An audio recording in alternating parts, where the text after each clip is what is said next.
Hello my viewers, welcome back to the channel. By the video title, what the video is about.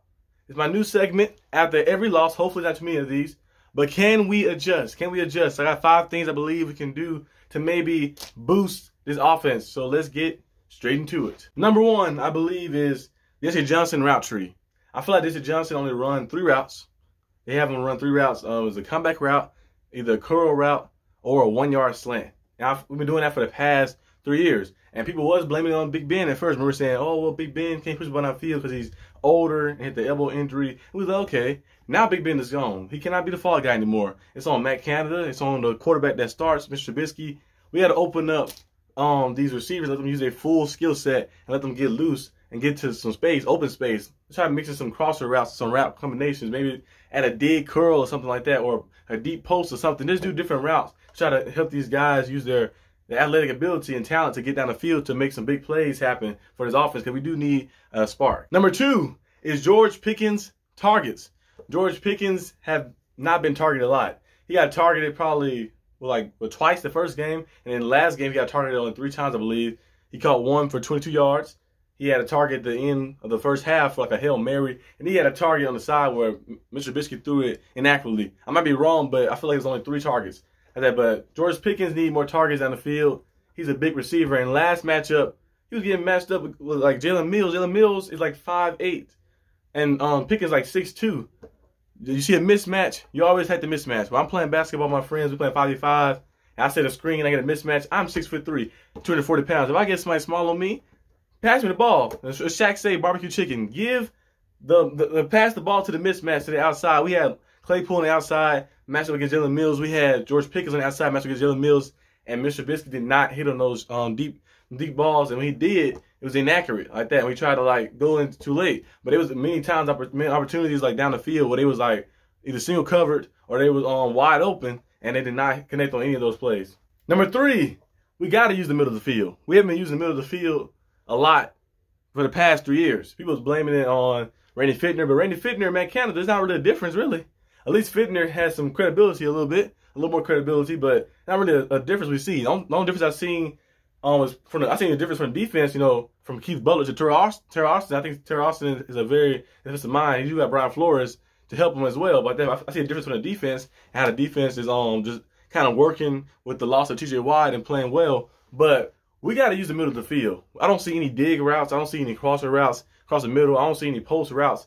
I don't see anything. Everything is always either an out, a comeback route, a curl, or some look short, quick, slant route like that on 1-yard slant. Nothing is open up down the field. We don't see anything in the middle of the field. We don't use the middle of the field at all. And that's probably why the offense feels stale, and teams they only going short. They're doing the same thing over and over, and teams become predictable. We doing the same thing over and over and over. It's predictable. It's make teams know your tendencies. They know everything. Oh, we already know he'll run 3 routes. So, most of the routes are routes where they run back to the quarterback, a curl or a comeback.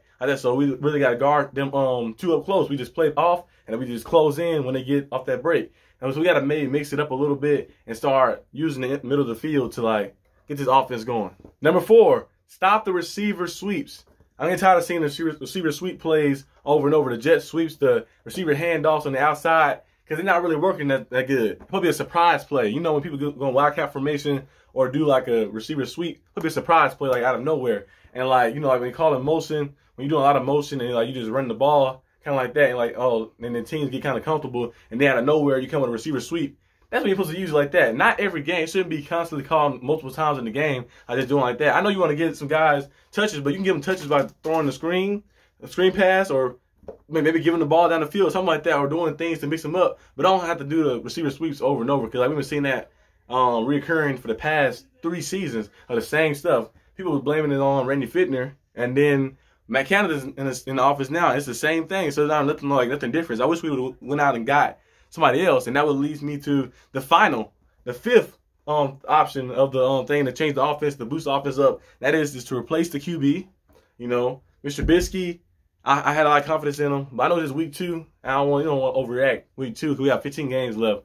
But on the pace that he's going, it's declining.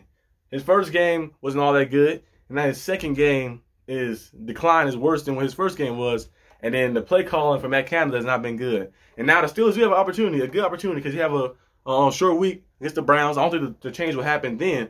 But after the Browns, you have a 10-day period. A 10-day period to assess the ability and look around and say, should I make the switch here? Should I pick Kenny Pickett in for week 4? And don't tell the media, don't tell anybody anything, and just roll with the rookie. And so you have no pressure on him his first start. And should I fire or demote or do whatever you got to do to Matt Canada? And I don't know who you going to bring in as the offensive coordinator. Hell, you can bring in Brian Flores, really. Move him up, promote him to offensive coordinator. I don't know. I need more of a defensive mind, but do something. We just need something, some type of spark and some type of like boost to this offense. The offense has been stale. The offense has been the same for the past 3 years. We haven't been a good offense since 2018, really. The 2018 was the last time, because that's when being through 5,000 yards, 34 touchdowns. He had 16 picks, but the offense was going crazy. Remember, him and Juju was just going off the charts. James Conner off the charts. We had multiple Pro Bowls on offense. The whole line was good. We could run the ball. We could pass the ball. We could do everything. But ever since 2018, we haven't had a good offense at all. And you see this in the back, the 6-time Super Bowl champs, the 6 Super Bowls. We're not getting back to that with this offense. And like with the same offense and this defense, they got to keep carrying the offense. We have a Super Bowl caliber defense. But they're getting injured because they're getting fatigued playing all these snaps. You can't play more snaps in offense. The time possession is like kind of like lopsided because the other team always have more time possession than us, like a lot more time possession, probably 20 more minutes because they know how to run the ball. And we can't run the ball. We can get first downs and like let them to 3 and outs. And the defense got to carry the team on their back. And the defense held them to 17 points. And you look at the roster and be like, well, they got George Pickens, they got Deontay Johnson, they got Najee, Freiermuth, they got all these different guys, Chase Claypool, and they can't put up over 17 points in the game. If you can't put up over 17 points in the game, you're not going to win this league. So there might be a extreme measure, and I don't know, week 2, something like that, but that's an option too, you know. After the Browns game, hopefully we win that game, replace the QB and replace the OC. That might be something you have to maybe consider because we need some type of boost, some type of jump. And even if Kenny Pickett come in and he plays bad, he's still a rookie. You know, you still can learn and like learn things. Cause not every rookie come in and just play lights out. Remember Peyton Manning? Peyton Manning came in, threw a lot of interceptions early on, but then when he finished his career, Peyton Manning is one of the best quarterbacks of all time, second best quarterback of all time. I have on my list. I have Brady up there, and I have Manning right slightly underneath them at that 5-time MVP. So you never know what could happen like that. But giving the rookie an opportunity, giving him a chance, and especially when the fans are all behind him, the city behind him, they know like they put their like trust into him. He might go out there and perform well. I think he'll perform well. I think he'll have a pretty good season. But I don't know if the switch is going to happen this week. It probably won't happen this week, but maybe next week if anything don't change, we might have to consider that. But you guys let me know in the comment section what you guys think below, and I'll see you guys next time on the channel. Peace out.